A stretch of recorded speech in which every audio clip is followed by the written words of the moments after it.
दुसऱ्या छत्रपती शिवरायांना, रयतेच्या राजाला, ज्याच्या भक्तीला जोड नाही, शौर्याला तोड नाही, जो अथांग आहे सागरा समान, त्याचे छत्र म्हणजे आभाळा समान, जो त्या सूर्याची शान, मराठी मनातला धगधगता स्वाभिमान, आणि काळीजाई सह्याद्री त्याला शंभूचा अभिमान, महाराष्ट्राच्या देवारात ज्याचा पहिला मान, मराठ्यांचा जो भगवा असवंत आहे, कृपावंत आहे, दयेचा वसंत आहे, ज्याच्या कुशीतून स्वराज्याचं स्वप्न देखणं उदयास आलं, त्या राजमाता, राष्ट्रमाता जिजाऊ आईसाहेब.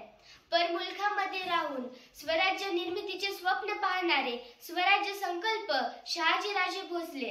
त्यांचा इतिहास आठवला की डोळ्यात पाणी आणि अंगावर शहार याल्याशिवाय राहत नाही ते छत्रपती शिवाजी महाराज. आणि पित्याने निर्माण केलेले स्वराज्याचं फक्त रक्षणच नाही केलं तर पित्याने निर्माण केलेलं स्वराज्य 10 पटीनं वाढवलं असं ते शंभूराजे. म्हणतात ना, नियतीचा मालिक बना पण परिस्थितीचा गुलाम बनू नका. म्हणूनच तर नाजूक कीर्तनाचे रंगी ज्ञानदीप लावू जगी. कीर्तनाच्या माध्यमातून समाज प्रबोधन करणारे संत तुकोबाराय. शब्द हे शास्त्र समजून अभंगातून समाज प्रबोधन करणारे संत नामदेवराय. दिवसभर हातात खराटा घेऊन गाव स्वच्छ करायचं आणि रात्री कीर्तनाच्या माध्यमातून लोकांचं डोकं स्वच्छ करायचं असे ज्यांनी कार्य केलं ते संत गाडगे बाबा. शिक्षणाची गंगा गोरगरिबांपर्यंत पोहोचवणारे डॉक्टर कर्मवीर भाऊराव पाटील. ज्या मुलीला ज्याच्यामुळे खऱ्या अर्थाने शिक्षण मिळाले, माझ्यासारखी सामान्य मुलगी या ठिकाणी बोलू शकते असे ज्यांनी केलं ती सावित्रीबाई फुले, महात्मा फुले. राज्यघटनेच्या माध्यमातून ज्यांनी देशाचा राजकारभार चालवला ते विश्वरत्न डॉक्टर बाबासाहेब आंबेडकर. प्रथमतः या महामानवांना अभिवादन करते. आज आपण या ठिकाणी शिवजयंती साजरी करत आहोत. शिवजयंती का आणि कशी साजरी करतात हा एक फार महत्त्वाचा प्रश्न आहे. जयंत्या सगळ्यांच्या साजरी करतात का हो? आपली होणार आहेत का आपण मेल्यानंतर? अहो, जी व्यक्ती रयतेसाठी जनतेसाठी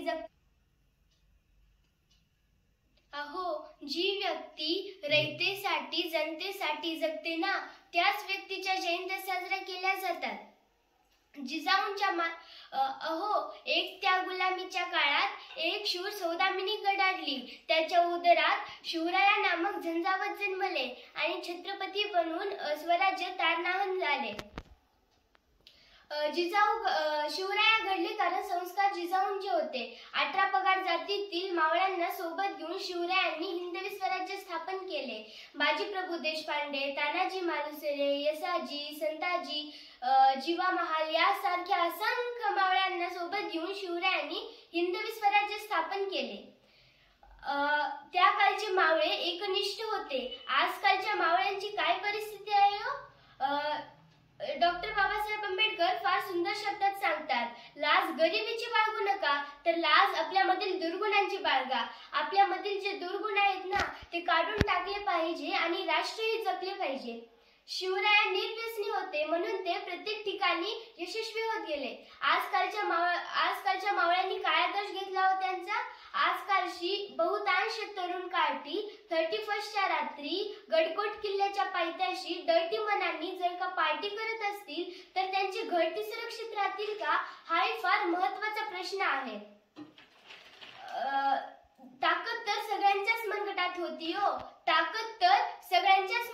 होती हो, पण स्वराज्य स्थापनेची चमक फक्त आणि फक्त माझ्या शिवरायांच्याच रक्तात होती हो. शिवरायांनी अनेक गड किल्ले जिंकले, लढ्या जिंकल्या म्हणून ते युग पुरे झाले असे नाही.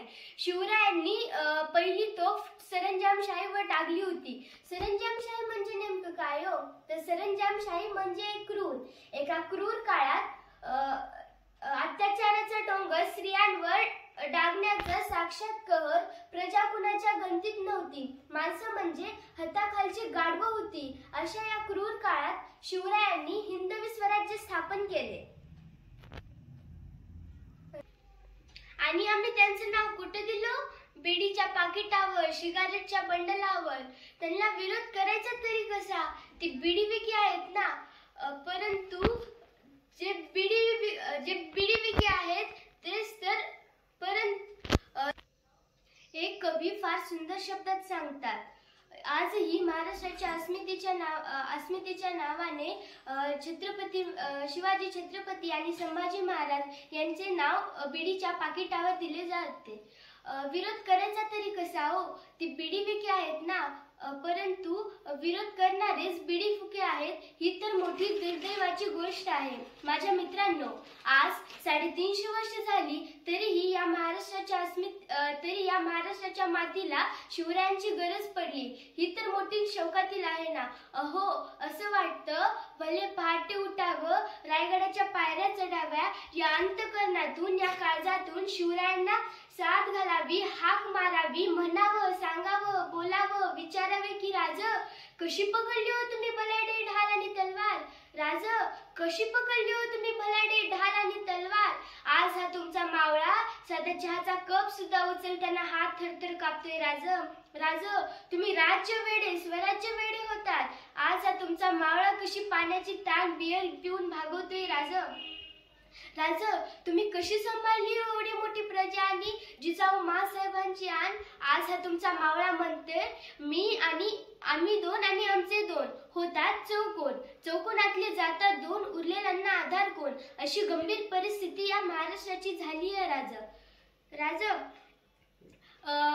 जिजाऊंचे संस्कार कसे शिवरायांवर होते तशी आमची माय लेकरांवर करत नाही. म्हणूनच तर कोणी मन तोडलं कर आत्महत्या, पेपर आवड गेला कर आत्महत्या, कोणी त्रास दिलं कर आत्महत्या, कर्ज झालं कर आत्महत्या, नवऱ्याने छळलं कर आत्महत्या. अशी गंभीर परिस्थिती या महाराष्ट्राची झाली आहे. राज, आजकालचे मुलं मुली पुरुष महिला कोण्या कारणामुळे आत्महत्या करतात. शिवरायांवर पण अनेक संकट आली, म्हणून त्यांनी प्रत्येक संकटातून मार्ग काढला, वाट काढली.